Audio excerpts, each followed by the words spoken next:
Seguimos en el libro de Hechos, estamos llegando ya al capítulo 14 del libro de Hechos y hemos atravesado todo un tiempo de la palabra de Dios en todo lo que era Jerusalén y en los judíos. El evangelio y la palabra de Dios de Jerusalén ha llenado Jerusalén, ha llenado Judea, ha pasado por Samaria y ahora está llegando a Antioquía, una ciudad del gentil, una ciudad donde Dios en su gracia levanta toda una iglesia. Y aunque el evangelio llegó a los gentiles a través de Cornelio en su primera oportunidad, ahí en el capítulo 10 del libro de Hechos, hoy vamos a centrarnos en la vida de la iglesia de Antioquía. Por eso que el tema de esta mañana es la iglesia de Antioquía. ¿Por qué queremos poner nuestra mirada en esta iglesia? Porque esta es una hermosa iglesia que marca la distinción en la Biblia, en el libro de los Hechos. Es una iglesia que tuvo un hermoso testimonio, una forma de nacimiento impactante y que se hizo un modelo a seguir de las demás iglesias que habían en la región o en Asia, totalmente. Esta es la iglesia que fue utilizada por Dios para que pueda levantarse los primeros misioneros. Era tan impactante lo que la iglesia de Antioquía hizo, que de esta iglesia salieron misioneros para levantar iglesias en todas las demás regiones de Europa, de Asia y hasta África. ¿Qué más tiene de impactante esta iglesia? Que esta iglesia fue la primera que organizó deliberadamente, con decisión, poder enviar misioneros. De las 7 iglesias que habla la Biblia en el libro de Apocalipsis, 4 o 5 iglesias fueron levantadas por los misioneros que Antioquía enviaba. Así que esta iglesia se torna en una iglesia modelo para poder nosotros también poder seguirla y poder aprender, porque es una de las primeras iglesias. Y seguramente lo que en esta iglesia pasó nos puede pasar a nosotros, porque nosotros también estamos buscando que Ica sea impactada por el evangelio de Cristo. Y fue esta iglesia que con toda esa pasión por Cristo, con todo ese fervor y solidaridad por ayudar a los necesitados y por todo ese corazón por querer enviar a misioneros a zonas lejanas, esa iglesia se torna entonces un ejemplo a observar. Y lo primero que queremos ver, y nuestro primer punto, está en Hechos capítulo 11 del 19 al 22. ¿Cómo se formó la iglesia de Antioquía? Del versículo 19 al versículo 22 dice así: Ahora bien, los que habían sido esparcidos a causa de la persecución que hubo con motivo de Esteban, pasaron hasta Fenicia y Chipre y Antioquía, no hablando a nadie la palabra, sino solamente a los judíos. Pero había entre ellos varones de Chipre y de Cirene, los cuales, cuando entraron en Antioquía, hablaron también a los griegos, anunciando el evangelio del Señor Jesús. Y la mano del Señor estaba con ellos, y gran número creyó y se convirtió al Señor. ¿Cómo se formó esta iglesia?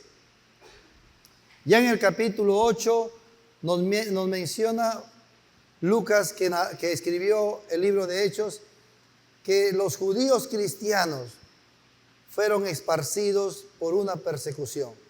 Se levantó una gran persecución en la iglesia de Jerusalén y entonces muchos judíos cristianos comenzaron a salir de Jerusalén. Y lo más impactante que hemos visto de estos hombres que fueron esparcidos a través de la persecución es que a donde iban, ellos predicaban la palabra de Dios. Ellos llevaban el mensaje de Cristo. Ellos siempre estaban atentos a que el mensaje de Cristo sea conocido al lugar donde iban. Y muchos de estos hombres, o algunos de estos hombres, llegaron a Antioquía. Llegaron a Antioquía. Lo más llamativo de todos los hombres que eran esparcidos era que a los únicos que ellos anunciaban era a judíos. Buscaban las sinagogas, entraban a las sinagogas y solamente a judíos exponían la palabra, exponían el evangelio. Por eso que dice el versículo 19, no hablando a nadie la palabra, sino solo a judíos. Esta era la característica de todos los que eran perseguidos, que solamente hablaban a los judíos. Pero gracias a Dios, que en medio de aquellos había hombres diferentes. Hombres que buscaban salirse de lo común, hombres que buscaban salirse de lo ordinario, de lo habitual. Y estos hombres son varones, dice, de Chipre y de Cirene. Y me impacta que Dios no pone ahí sus nombres. No dice Juan de Cirene, no dice Miguel de Chipre. Son hombres desconocidos. Son hombres que no tienen ningún título de pastor, predicador, evangelista, apóstol, diácono. Son hombres sencillos con el único aliento y carga en su corazón de que alguien más conozca del Cristo que le cambió, del Cristo que lo transformó. Y hermanos queridos, es impactante que siendo hombres sencillos, ordinarios, comienzan a hacer algo que nadie hizo. Comienzan a predicar a gente que no es judía. Salen de lo ordinario, salen de lo habitual y se transforman en hombres extraordinarios. Amén. Así que hermano, que el hombre extraordinario no tiene nada de especial. El hombre extraordinario no tiene nada de especial. Se parece mucho al ordinario. La única diferencia que tiene el extra, que rompe lo habitual, que rompe la comodidad. Es cómodo, hermano, estar sentado aquí a adorar con aire acondicionado y tu ventilador y feliz. Es cómodo llegar a tu célula y si no viene nadie, tú estás ahí. Pero estos hombres se salieron de lo ordinario. Ellos dijeron, no puedo llegar a mi célula sin un invitado. No, eso no está bien. No puedo dejar de predicar en mi trabajo porque hay gente que necesita de Cristo. Hay gente que necesita saber que Dios es el que puede cambiar y transformar su vida. Y por eso salen de lo habitual, hermanos queridos. Y hermanos queridos, hay muchos creyentes que han cambiado la cruz por la comodidad. En algún momento entró a su corazón que Cristo nos llama a estar cómodo y buscar la comodidad. Y hemos abandonado la abnegación, el sacrificio. Ellos buscan una fe donde no haya compromiso ni sacrificio. Ellos buscan una fe donde haya provisión, bendición y alegría. Pero donde haya sacrificio, no, eso no. Estos hombres no fueron así. Estos hombres salieron de su comodidad. No buscaron la ruta de menor resistencia para alcanzar a las almas. Y por eso mucha gente, hermano querido, en la iglesia no quiere ser discipulador. Porque no quiere cargarse nada. Por eso cuando yo siempre he preguntado y el pastor Jesús está preguntando, ¿cuántos necesitan un Bernabé? ¿Cuántos necesitan discipular? Son gente que piensa que la ruta más fácil le va a hacer llegar a Dios, le va a ayudar a cambiar el carácter. Es cristiano que piensa que sin esfuerzo, sin disciplina, se puede lograr el éxito.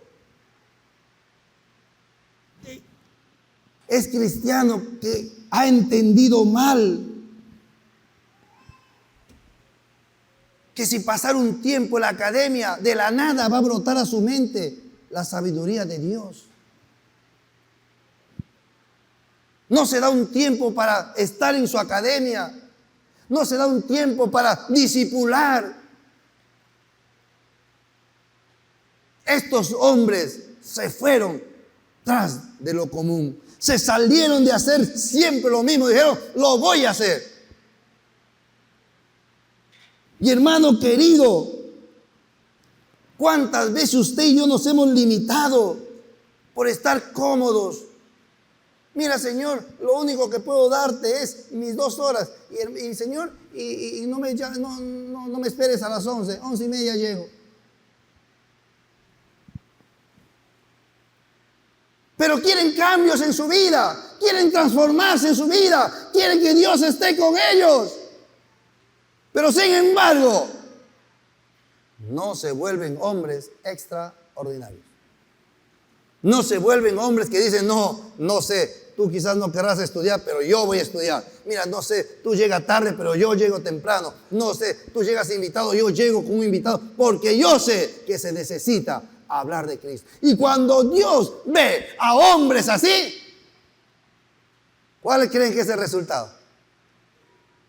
¿Cuál es el resultado? Mire lo que dice el versículo 21. Y la mano de Dios estaba con ellos.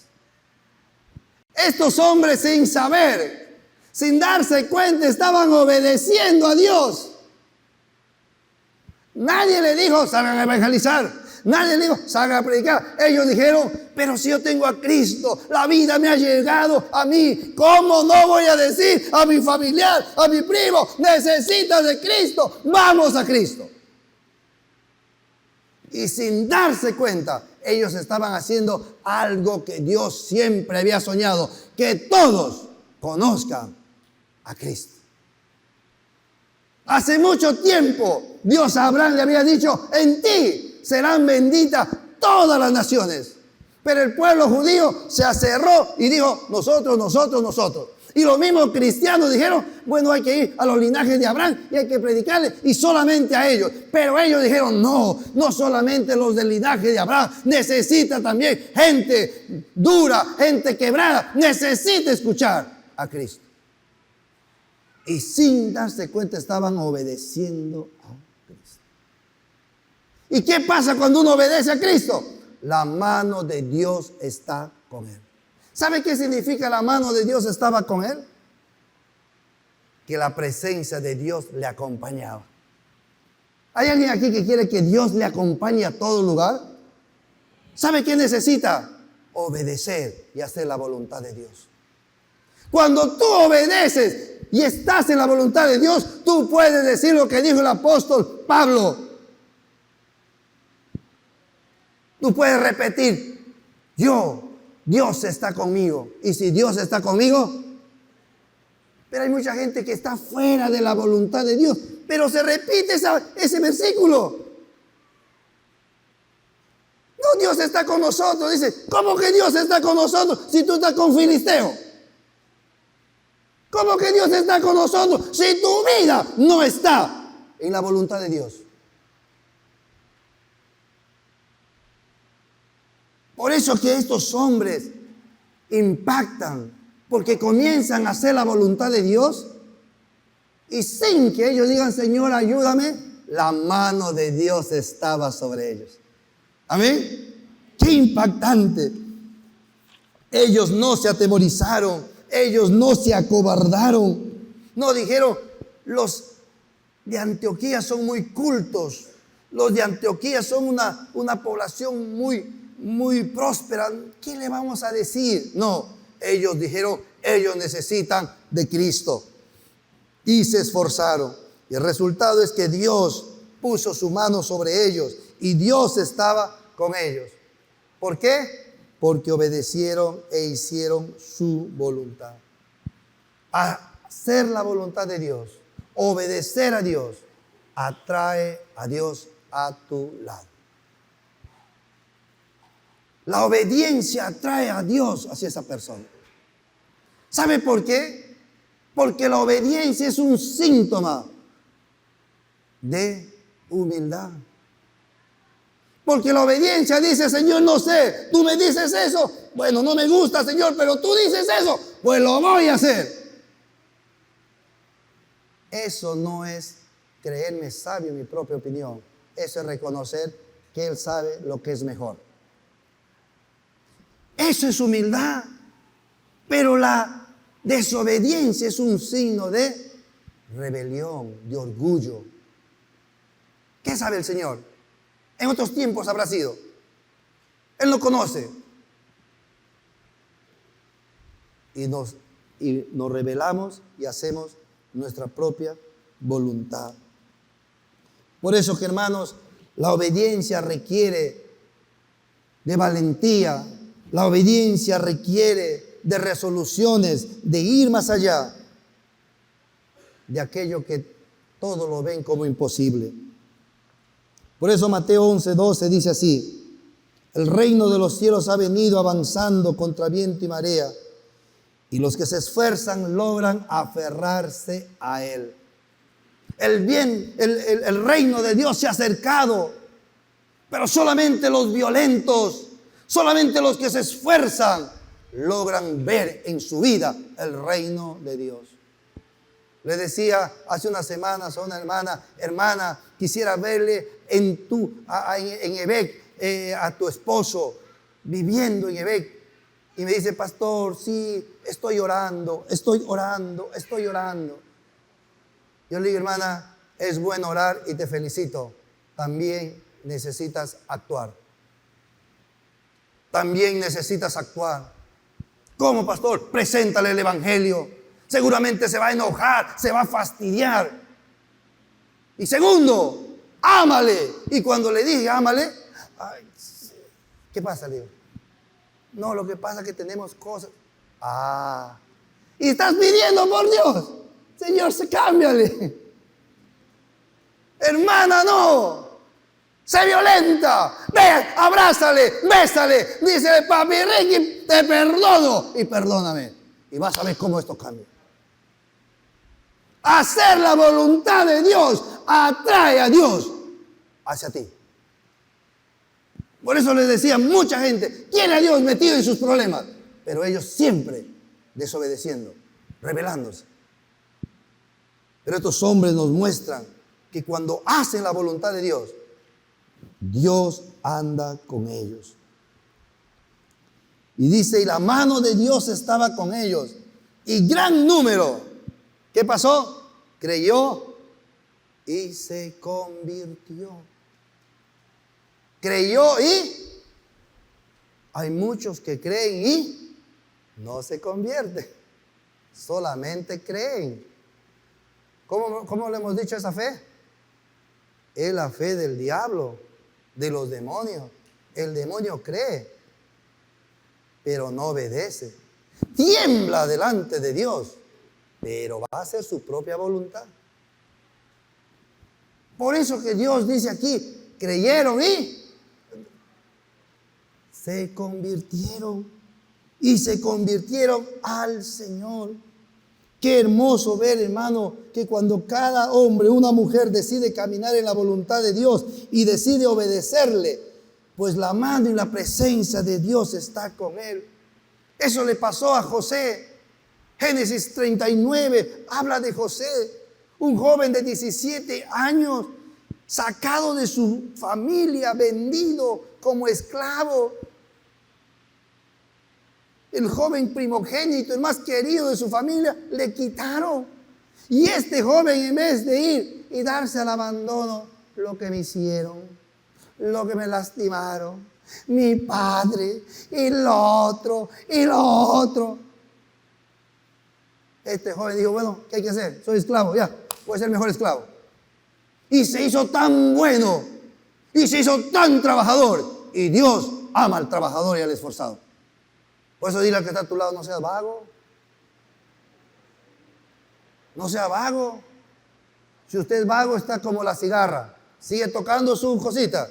Va a llegar a ser viejo, y usted va a dar cuenta que no hay nada. Usted tiene que ser como la hormiga, trabajador, esforzado, preparándose. El día que hoy lo pierdes, no lo tienes mañana. Y lo que perdiste, ya no lo vas a poder recuperar. Por eso me apena mucho esto de los celulares que te hacen perder horas y horas y horas. ¿Cuántas cosas podrías haber aprendido ahí? Pero lo perdiste. Pero qué bueno es cuando José se pone a trabajar. El jefe veía cómo este hombre se trabajaba. Y como estaba haciendo la voluntad de Dios, de olvidarse de sus amarguras, de olvidarse de lo que le han hecho, y se puso a trabajar, dice, Dios estaba con él. Dios andaba con él. Qué hermoso este joven. No está con su pasado, sabe perdonar, sabe decir, Señor, bueno, lo que te ha pasado, bueno, Señor, tú lo has permitido, gloria a tu nombre, Padre, pero tengo que chambear, voy a chambear. Y Dios estaba con él, y Dios estaba con él. Y después viene una mujer loca y le quiere enamorar y dice, no, ¿cómo puedo pecar contra mi Dios? Y huye. Y Dios estaba con él. ¿Por qué? Porque obedeció. Porque hizo la voluntad de Dios. José podía decir, Dios está conmigo, ¿quién contra mí? ¿Quién contra mí? Así que, hermanos queridos, el obedecer siempre dará como resultado mucho fruto en tu vida. Mucho, mucho fruto en tu vida.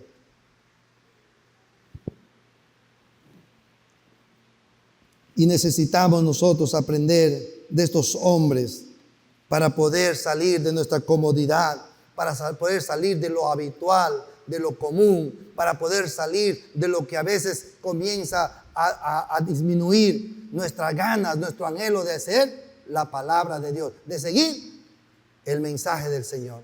Por eso es que necesitamos, hermanos, ser como estos hombres. ¿Qué más tenía esta iglesia? Ellos se iniciaron, mira cómo se iniciaron, con hombres desconocidos, con hombres que no decían, a ver, una foto de lo que estoy haciendo. Foto porque vamos a plantar la primera piedra. No, hombres que ni siquiera su nombre lo tiene aquí registrado la Biblia. Pero Dios tiene registrado su nombre en los cielos. Amén. Con esos hombres Dios levantó esta iglesia. ¿Y qué hace esta iglesia, que es una iglesia modelo? ¿Qué hace esta iglesia? Veámoslo en el capítulo 13, versículo del 1 al 4. Dice así, había entonces en la iglesia que estaba en Antioquía profetas, maestros, Bernabé, Simón, el que se llamaba Níger, Lucio de Cirene, Manaén, el que se había criado junto con Herodes el tetrarca, y Saulo. Y ministrando estos al Señor y ayunando, dijo el Espíritu Santo, apartadme a Bernabé y a Saulo para la obra a los que le he llamado. Entonces, habiendo ayunado y orando, les impusieron la mano y los despidieron. Ellos entonces, enviados por el Espíritu Santo, descendieron a Seleucia y de ahí navegaron a Chipre. ¿Qué hace esta iglesia hermosa? Dios lo ha levantado, mucha gente se ha acercado a Dios, y miren la vida de esta iglesia. Dice el versículo 2, ministrando estos al Señor y ayunando. Esta palabra ministrar originalmente era una palabra que significaba desempeñar un cargo público, pero en la Biblia ministrar al Señor tiene otro significado. Más que un servicio público, ministrar al Señor se refiere a un servicio sacerdotal, a un servicio o a un acto de adoración. Por eso que es diferente servir a hombres que servir a Dios. Un servidor público, ¿a quién le sirve? A la población. Pero ellos no servían a la iglesia. Aquí no dice ministraban a la iglesia. Aquí no dice ministraban en la música. No, ministraban al Señor. ¿Cuál es la diferencia entre ministrar al Señor y ministrar a el hombre? ¿Cuál es la diferencia? Cuando, por ejemplo, alguien me ve a mí que estoy limpiando las sillas y corre a ayudarme y dice, pastor, ¿le ayudo? Ya, ayúdame. Y le doy su franela y me ayuda a limpiar. Eso no es servir a Dios, eso es ayudar. Eso es servirle al hombre o ayudar al hombre. ¿Y cuál es el peligro acá? Que cuando yo ayudo a un hombre, cuando yo hago algo por alguien, sea el pastor, el líder, sea cualquiera, definitivamente mi corazón va a querer algo de compensación. Ya sea un abrazo, ya sea un qué lindo hombre eres, gracias, eres una bendición, un reconocimiento en público o cualquier tipo de recompensa. El que sirve al hombre hace eso y por eso cuando este hombre al que le ayudó le dice, Pecholo, arregla bien, pues arregla bien. Ay, te estoy ayudando y gratis. Y mañana puedes venir a las 6. No, voy a venir a las 8. Porque estás sirviendo a hombres. Estás sirviendo a hombres. Y cuando alguien sirve a hombres, se va a dar un chasco. Va a terminar defraudado. ¿Por qué va a terminar defraudado? Porque cuando sirve a hombres busca que le reconozcan. Busca que le tomen en cuenta. Busca ganar algo con su ayuda. Y cuando no ve eso, se desalienta, abandona el trabajo, se vuelve pesado lo que hace, o lo otro es que lo hace mediocremente.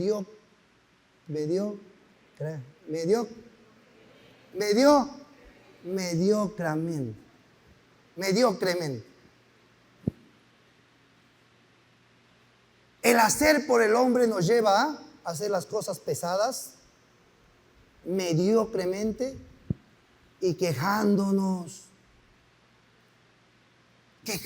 de todo. ¿Por qué? Porque esperabas algo de ese hombre. Pero cuando tú haces las cosas por el Señor, cuando tú sirves al Señor, ya sea atendiendo las sillas, ya sea dirigiendo tu célula, ya sea dirigiendo un ministerio, ya sea predicando, tocando un instrumento, cuando tú lo haces para el Señor, hermano querido, no buscas nada de compensación. De tal manera, si alguien le dice, lo has hecho mal, sí, voy a mejorar. Si alguien te dice, bueno, vamos a buscar uno mejor que tú, no te preocupes. ¿Por qué? Porque lo ha hecho para el Señor. Para el Señor que pagó su deuda. Para el Señor que le sacó del hoyo su vida. Para el Señor que cambió su corazón. Él se siente deudor de ese Señor. Por eso que la marca de aquel que sirve al Señor es que lo hace, dice Colosenses, con todo su corazón y como para el Señor. Amén. Pero la marca del que hace para hombre es al ojo de amo. Si está ahí mirándolo, trabaja. No le mire, jefe, descansa, chatea. ¿Por qué? Porque está sirviendo al hombre. Porque está sirviendo al hombre. Nunca entendió que hay que servir a Dios. Pastor, pero si le estoy ayudando a usted, claro, que usted tiene que servir al Dios que yo tengo en mi corazón. Como yo cuando le sirvo, yo sirvo al Dios que usted tiene en su corazón. Amén. Por eso que yo soy siervo de Dios. Porque si yo sirviera a hombres, dice la Biblia, no soy siervo de Dios. Y por eso muchos de ustedes en algún momento les ha agarrado, les he dicho, ¿qué pasa con usted? ¿Qué pasa? Yo no estoy, no hay que decirle esto porque, no. Porque Dios va a demandar su vida de mis manos. Va a decir, Pancho, ¿qué pasó con este hermano? ¿Por qué no le dijiste esto? Ay, pastor, es que es mi Señor, es que es muy difícil. Pero no, estos hombres no eran así.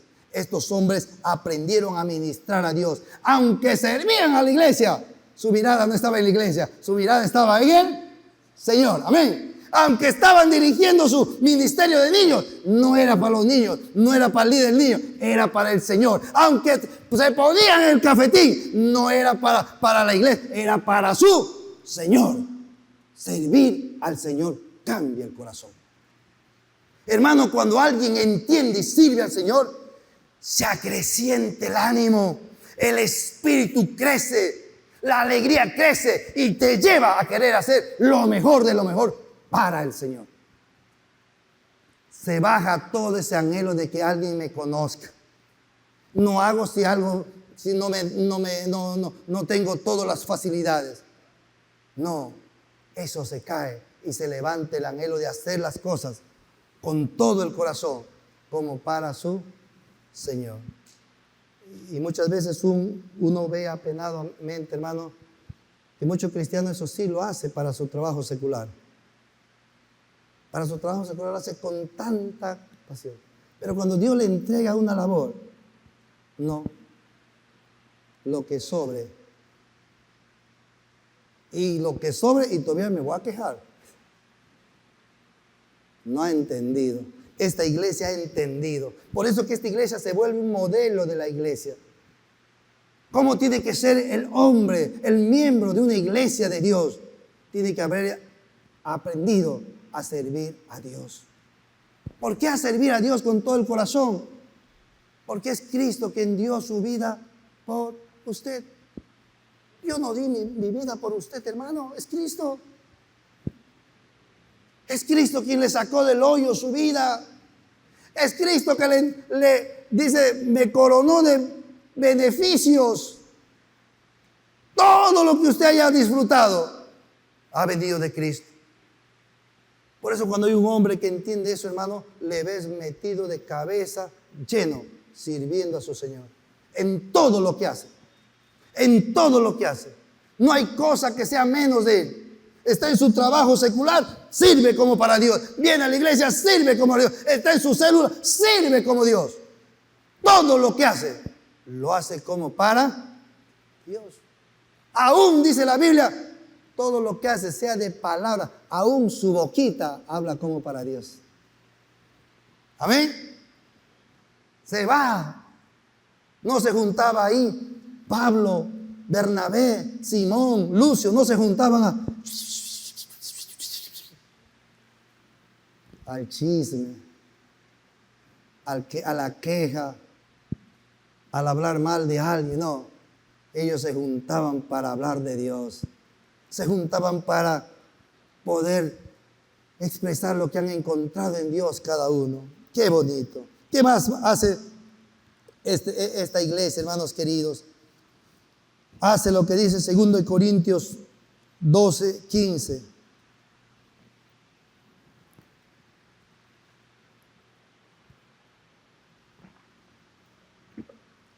Y yo, con el mayor placer, gastaré lo mío, y aún yo mismo me gastaré del todo por amor de vuestras almas, aunque amándoos más, sea amado.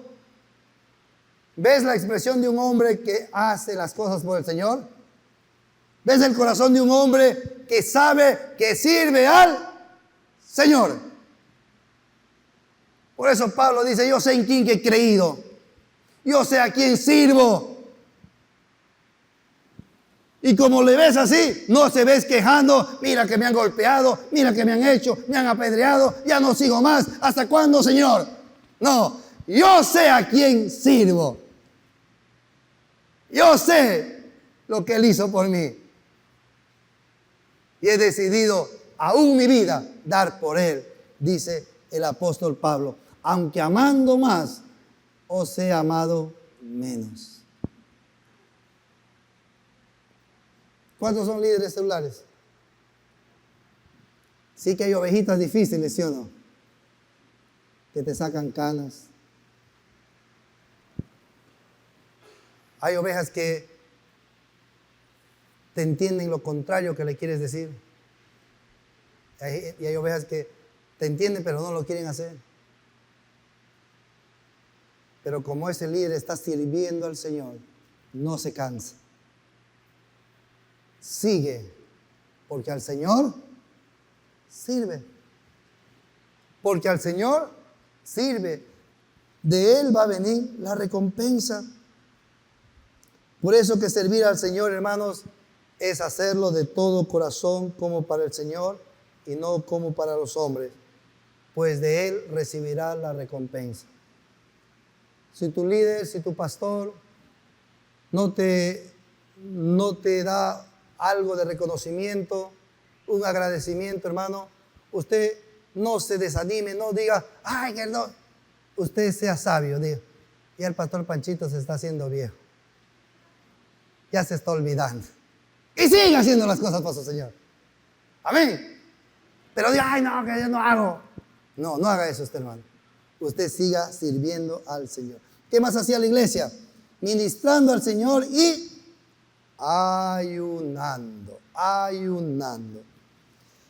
El ayuno, hermanos, no es un tiempo para forzar a Dios para que se haga tu voluntad, ni tus deseos, ni tus sueños. El ayuno más bien es un tiempo para que te prepares, para que prepares tu cuerpo para llevar a cabo la voluntad de Dios. El ayuno es un tiempo para que tú seas más sensible a la voz de Dios. Hermano querido, por eso siempre recordamos a Emec. Porque en Ebec y en Emec 3 días te llevaron a estar fuera del mundo, te quitaron los celulares y cuán sensible te volviste a Dios. Por eso tú viniste, pastor, haz un Ebec de 1 mes. Porque cuando te vuelves sensible del Señor, disfrutas del Señor. Comienzas a conocer su amor, su presencia. Y comienzas a entender lo que Él planea para ti. Por eso que el ayuno, hermano, no es para hacer nuestra propia voluntad. El ayuno no se trata de apretarle al Señor y decirle, Señor, voy a ayunar mañana por este motivo. Y me das, Señor. Y el Señor no te da, pues ahora voy 3 días, Señor. Y me das, no te da 7. Ahora 21 días, Señor. Y el Señor se va a sorprender y va a decir, wow, hay que darle. No. Porque Dios no va a hacer tu voluntad. Él va a hacer siempre su voluntad. Así que debemos entender que ayunar es preparar mi cuerpo, mi oído, mi corazón para ser más sensible a la voz de Dios. Si no ayuno, mi corazón está tan insensible a la voz de Dios. ¿Se acuerda de mí cómo viniste? Gozosa, feliz. Y yo me hago una pregunta. ¿Sabe por qué le ha pasado eso? Porque dispusiste tu tiempo, tu corazón para escucharlo. Te hiciste más sensible. Y yo me hago una pregunta. ¿Y por qué no lo repites ahora? ¿Por qué no te separas tú para ayunar en tu casa personalmente? O pides el permiso para decir, pastor, ¿puedo venir a ayunar? Quiero ser más sensible. ¿Por qué? Porque no estás prestando atención. Porque tú estás diciendo, no es muy importante ayunar. No hay una orden en la Biblia, en el Nuevo Testamento, hermano, que Jesús o los apóstoles digan, la iglesia tiene que ayunar. No hay. Jesús lo daba por hecho, que su iglesia iba a ayunar. ¿Por qué iba a ayunar? Porque en la vida cristiana siempre hay decisiones que tomar. Siempre hay situaciones difíciles de no saber qué elegir. Y es ahí donde uno se acerca y dice, Señor, ¿qué quieres para mí? Porque los dos son buenos. y no sé cuál elegir. ¿Cuál es lo que tú planeas? Cuánto me gusta el testimonio de un joven que no sabía si iba a elegir a la chica o no, si iba a declarar o no. Y un día viene y dice, pastor, ¿qué hago? Entonces yo le dije, cómprate ese libro, 5 pasos para saber declarar. Así hay chicos que me dicen, pastor, dime qué hago. ¿Qué sé yo, hermano? Pero Dios sí sabe. Métete a ayuno, busca a Dios y vas a tener la respuesta correcta. Después tú le vas donde tu líder y tu líder te dice. Y después estás, ay, me han dicho esto. Y por eso hay cristianos que buscan consejos, 3 y ya no saben qué hacer, peor. Los 3 le confundieron. ¿Qué tienes que hacer? Ven a ayunar. Busca ayunar. Voy a buscar aclarar mi mente. Voy a buscar estar sensible a lo que Dios quiere para mi vida. Y hermano, tal vez sí sabes lo que Dios quiere para tu vida, pero no tienes la fuerza para hacerlo. Para eso también es el ayuno. Para que le pueda decir, Señor, no puedo perdonarlo, no puedo. Y tú dices que eso quieres. Dame fuerza, capacítame, quiero hacer tu voluntad. Y el Espíritu Santo te unge para hacer eso. Eso es el tiempo del ayuno. Para yo buscar esa sensibilidad del Señor. Para poder hacer su voluntad. Por eso es que ayudamos, hermano. Para poder resolver nuestros problemas y para poder tomar la fuerza necesaria para hacer lo que sabemos que debemos hacer. Estás tentado por un egipcio está que te enamora, una egipcia está que te da ojitos y estás ahí a punto. ¿Qué tienes que hacer? Le estoy bloqueando mi teléfono. ¿Tú crees que con eso ya se apagó todo? Pastor, ahora sí, ya no le he dicho dónde vivo. ¿Tú crees que con eso se apagó todo? Necesitas ayunar para poder decirle, sal de mi vida. La próxima que te cacheteo. ¿Serio es esta cosa? Esto no es broma. Parece broma, hermano. Pero cuánta gente por no ayunar no ha tenido la fuerza de rechazar lo que sabía que Dios decía no.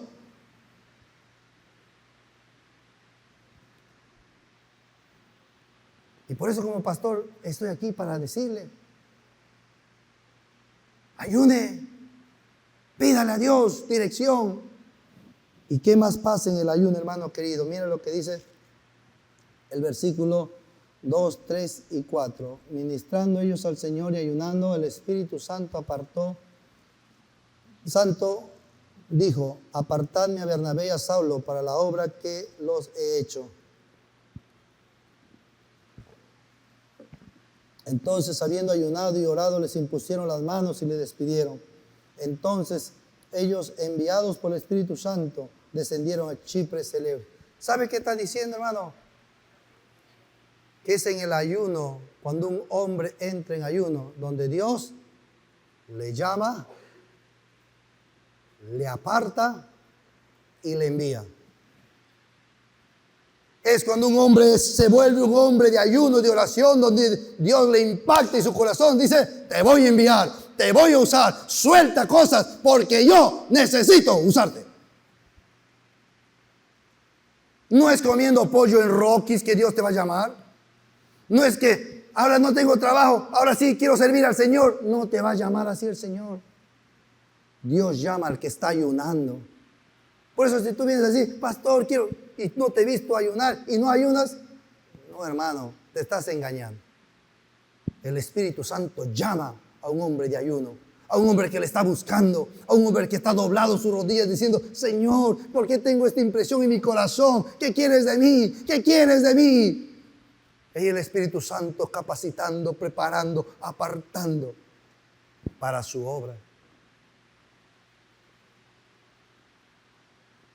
Por eso esta tarde voy a tener reunión con unos jóvenes que les he puesto la mirada, he dicho, estos hombres pueden ser usados por Dios. Pero como siempre le digo, eso va a depender de ellos. Porque Dios dice, muchos son los llamados. ¿Por qué son pocos los escogidos? Porque aunque Dios llama a todos, Él escoge al que responde.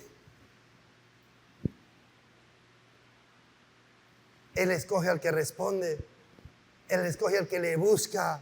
Él escoge al que quiere obedecer. Él escoge al que dice, quiero desensibilizarme del mundo y quiero hacerme sensible a ti. Por eso que la oración me conecta con Dios, pero el ayuno me desconecta del mundo. El ayuno me desorienta de todo el mundo y me hace sensible a Dios.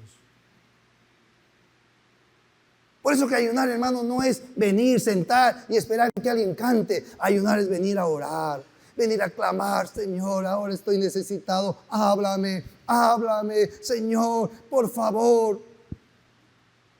Dame sabiduría para elegir. Dame un corazón sensible a tu voz. Así que, hermanos, debemos ayunar. Amén. Qué bonita esta hermosa iglesia que nos muestra lo que hacía. Y por último, algunas cualidades de los líderes de esta iglesia. Solamente quiero hablar de una cualidad. La próxima semana hablaremos de algunas más. Pero hoy día quería hablar de una sola cualidad. Capítulo 14, versículo del 1 al 3.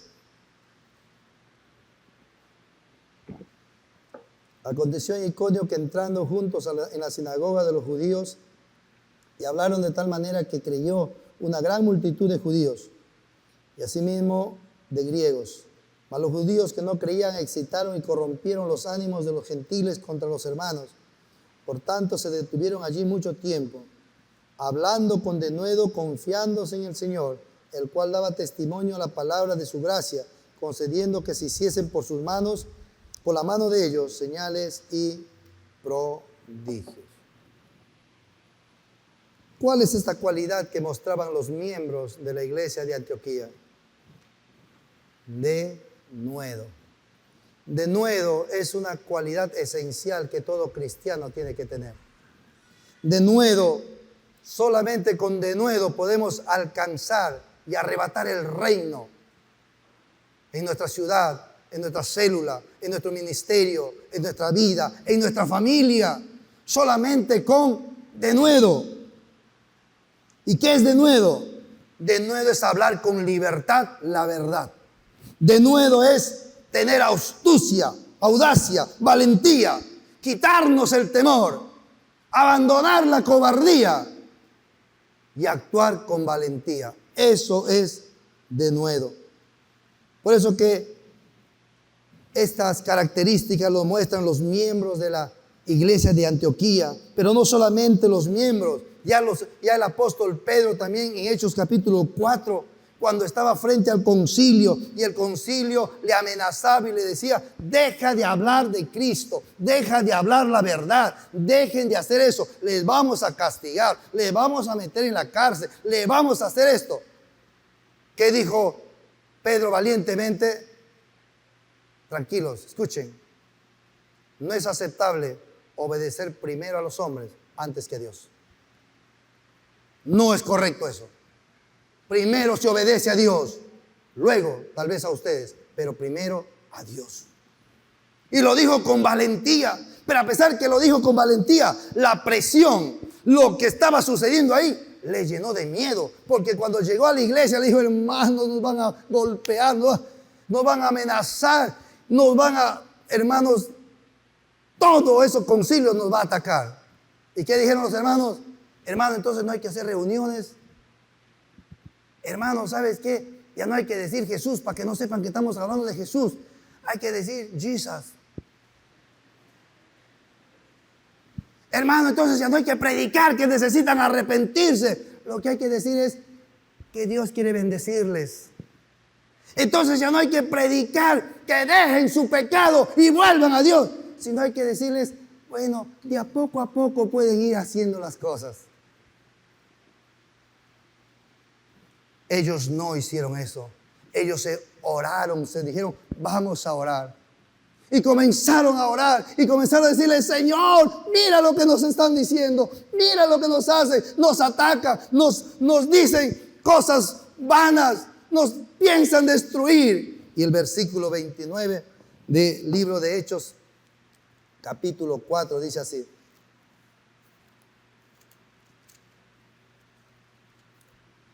El 29 dice: ahora, Señor, mira sus amenazas y concede a tus siervos que no nos golpeen, que no perdamos la familia. ¿Qué dice? Danos denuedo, danos valentía, danos audacia para seguir diciendo que tú eres el Señor, para seguir diciendo que tú eres el que cambia, que tú eres el que da nueva vida, que tú eres el Dios de los dioses. Qué corazón de estos hombres. El denuedo solamente puede habitar en un hombre que ha tenido un encuentro con Dios. Por eso cuando la gente tiene religión, no tiene denuedo, hermano. Porque la religión no te obliga a nada. La religión lo que te dice es, si vienes al culto, está bien. Porque el denuedo, hermano, te hace hablar la verdad. Y la verdad es una luz. Y la luz divide, hermano amado. Por eso que Jesús dijo, no he venido a traer paz. He venido a traer espada entre un padre y una hija, entre un esposo y una esposa, entre el suegro y la nuera. Pero ¿cómo Jesús paz y la espada y no paz? Claro, porque la paz del mundo, hermano, es yo te respeto, tú respétame, no digamos nada. Así que ten tus sancochados, yo también, y ahí tranquilos. Pero Jesús no dice así. Por eso es que hay separación en una familia cuando su padre le dice, hijita, sigue dando pues. No, papá, hay que dar factura. No, hijita, es que es relacionado. Papá, soy cristiana, no puedo hacer eso. ¿Qué te pasa? ¿A dónde estás haciendo? No vas otra vez a la iglesia. ¿Por qué? Porque la luz divide. Por eso es que hay división entre hombre y mujer. Cuando dicen, no, mis domingos es para el Señor. Y su esposo no es incrédulo, es incrédulo. Dice, no, ¿qué es esto? Hay división. Cuando la niña salió embarazada, pero es cristiana, y dice, no puedo perder este bebé, porque Dios dice no. Y su mamá, que no es cristiana, le dice, no vas a tener, porque vas a terminar tu estudio. No, mamá, el culpable soy yo, no este bebé. Y Dios me dice que no, y lo voy a mantener. Causa separación, la verdad. Hablar con denuedo, siempre va a hacer separación. Por eso dice la Biblia, no puede haber comunión entre la luz y las tinieblas. Hermano querido, si hay 2 cuartos y se prende la luz en uno de ellos, inmediatamente toda la oscuridad de ese cuarto se va. Nunca has visto un cuarto donde haya luz y tinieblas al mismo tiempo. Igualito es un hogar, una familia, una vida. Cuando la palabra de Dios llega a ti, que es la verdad, inmediatamente tienes que separarte de las tinieblas. Por eso me impacta cuando los chicos tienen más amistades mundanas que dentro de la iglesia. A mí me sorprende. ¿Cómo? No entiendo. No es que le quiero convertir, hermano, ni le hablas de Jesús. No te engañes. Lo peor, ni te conocen como cristiano. Al contrario, si le dices que vas a la iglesia, se desmayan. Dices, ¿qué tú también eras? Pero cuando un joven es cristiano, habla la verdad. Les dice, mira, vamos a copiar. No, yo no puedo ser así. No. Tú si quieres haz tu chuleta. No. Y yo me voy a sentar solo. La luz siempre muestra las tinieblas. Y la luz vence a las tinieblas. Por eso cuando tú hablas del evangelio y no les dices que necesitan arrepentimiento, todos quieren. Cuando les dices que te va a venir bien, que vamos porque en la iglesia oran y te vas a sanar, ve y recibe a Jesús. Ay, yo quiero eso. mira, ven, porque te va a arreglar el matrimonio. Yo quiero eso. ¿Y sabes por qué? Porque hablan de Jesús como un medio, no como el fin de la satisfacción del ser humano. Le presentan a Jesús como el medio para que te vaya bien, para que seas próspero, para que te sanes, para que disfrutes, pero no es Jesús. El hombre, el Dios en quien tú vas a encontrar toda la plenitud de tu satisfacción. ¿Por qué, hermano? Porque cuando no hablamos correctamente la verdad, alteramos el diseño de Dios. Por eso hay cristianos, hermanos, que no disfrutan su cristianismo. Porque está alterado en su corazón el diseño de Dios. Pastor, ¿cuál diseño? El diseño de Mateo 6:33. ¿Qué dice ahí Mateo 6:33? Todos sabemos ese versículo. ¿Qué dice? Mas buscad primero el reino de Dios y su voluntad. Lo demás te será añadido. Lo demás Dios lo va a añadir. Por eso que predicar con denuedo, hermano, no es fácil. Es más fácil rebajar el evangelio para que te acepte. Pero un cristiano verdadero nunca rebaja. Siempre se mantiene en el diseño de Dios.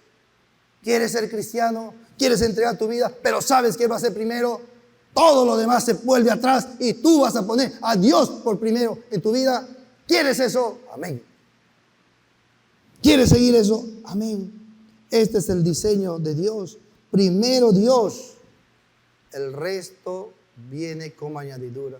Cuando un cristiano no vive en este diseño y en vez de poner prioridad en buscar la voluntad de Dios, pone como prioridad en buscar el pan que no sacia, cuando un cristiano es así, por mucho que es cristiano, no vive satisfecho. Por mucho que logre cosas en su vida, como una profesión, como un estatus económico, como una pareja, no hay satisfacción. Porque las cosas no dan satisfacción, no dan vida. El único que da satisfacción es Jesucristo como prioridad en tu vida, en tu relación con Él. Así que la satisfacción viene cuando tú entras al diseño y pones por prioridad a Dios. Solo cuando los cristianos viven conforme a este diseño, estos cristianos verán las añadiduras de Dios. Amén. ¿Y cómo puedo diferenciar si Dios me ha añadido o no? Cuando lo que tú tienes solamente tú lo disfrutas.